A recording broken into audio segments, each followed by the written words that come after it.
అందరికీ నా హృదయపూర్వకమైన ధన్యవాదాలు తెలుపుతూ ఈరోజు నిన్నటి దినాన ఆగస్టు 15ను మనమంతా జరుపుకున్నామండి.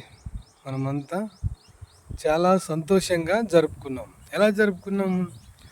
3 మతాల వాళ్ళు కలిసి జరుపుకున్నాం. కాబట్టి 3 మతాల వాళ్ళు కలిసి ఏ విధంగా జరుపుకుంటున్నామో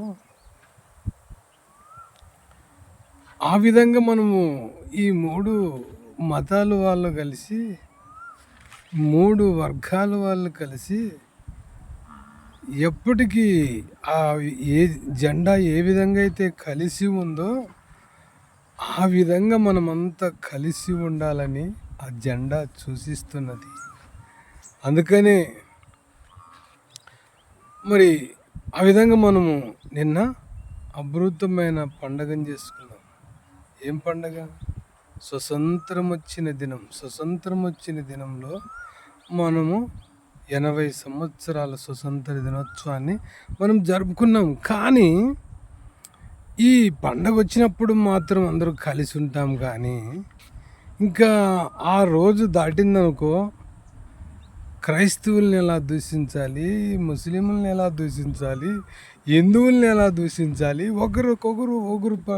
ఒకరికి పట్ల ఒకరు ఎందుకు ఈ వివక్షత ఎందుకు జరుగుతుందంటే ఈరోజు చెప్తా వినండి.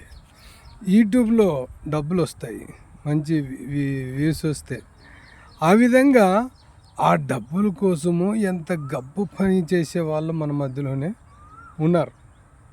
ఎంత డబ్బు కోసము ఎంత గబ్బు పనులు చేసే వాళ్ళైనా మన మధ్యలో ఉన్నారు. ఒక మతాన్ని ఒకరు, ఒక కులాన్ని ఒకరు దూషిస్తూ క్రైస్తవుల మీద హిందువుల మీద, క్రైస్తవులు మరి ముస్లింల మీద, హిందువుల మీద ముస్లింలు ఈ విధంగా దూషించుకొని మరి ఒకరికొకరు కొట్టుకొని చచ్చిపోతే మనకు నిజమైన స్వతంత్రం వచ్చినట్ల కాదే. కాబట్టి నిజమైన స్వతంత్రము మనకు వచ్చేదన్నట్లయితే ఆ 3 రంగుల జెండా ఏ విధంగా అయితే కలిసి ఎగురుతుందో, ముచ్చటగా 3 రంగుల జెండా ఏ విధంగా కలిసి మరి ఆ జెండా ఎగురుతుందో మనమంతా ఆ విధంగా కలిసి ఉండాలని దేవుడు కోరుకుంటున్నాడు.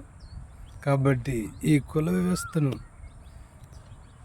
ఒక మతం పైన ఇంకొక మతము, ఒక కులం పైన ఇంకొక కులము పెత్తనం చేయకోకుండా మనమంతా అన్నదమ్ములని, మనమంతా బంధువులని, మనమంతా ఒకే శరీరధారి అయిన మనుషులని, మనందరినీ ఎవరిని కోసినా ఒకటే రక్తం వస్తుందని, ఒకటే బ్లడ్ వస్తుందని గ్రహించి మరి ప్రభుత్వము కూడా స్పందించాలి. ఎవరైతే ఏ మతాన్ని అయితే టార్గెట్ చేసి మాట్లాడతారో, ఏ మతాన్ని అయితే కించపరిచి మరి క్రైస్తవం కావచ్చు, ఇస్లాం మతం కావచ్చు, హిందూ మతం కావచ్చు, ఏ మతమునైనా దూషిస్తే వారి పైన కఠినమైన చర్యలు తీసుకునండి. ఇంకొక తూరి మాట్లాడాడు. ఎందుకు మాట్లాడంటే వానికి శిక్ష పడినప్పుడు ఆ గాయం అనేది తెలుస్తుంది, ఆ శిక్ష అనేది తెలుస్తుంది, ఆ బాధ అనేది తెలుస్తుంది. అప్పుడు నాకెందుకులే, నేను డబ్బుల కోసము ఇంత గబ్బు పనులు చేస్తుంటే, కానీ ఈరోజు బుద్ధి వచ్చింది.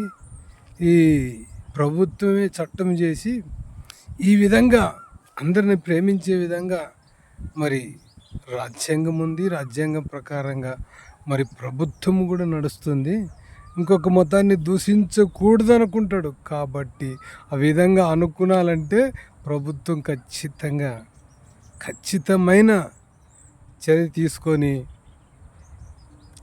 అందరినీ, అన్ని కులాల వారిని, అన్ని మతాల వారిని మరి ప్రభుత్వం వారు ప్రేమించాలని, మరి ప్రజలు కూడా ఏ విధంగా అయితే ఈ జెండాని ఏ విధంగా అయితే మనము ప్రేమిస్తున్నామో ఆ జెండాని అందరూ కలిసి మరి కాంప్లెక్స్ల కాడ, స్కూళ్ళ కాడ, కాలేజీల కాడ, మరి ఇండ్ల కాడ, మరి బజార్లోన, ఆటో స్టాండ్లోన, అన్నిటిలోన ఆ జెండాని ఎగిరేస్తూ అందరూ మరి ఎంతో చక్కగా మనము కలిసి ఉన్నట్లుగా నటిస్తున్నాం కదా.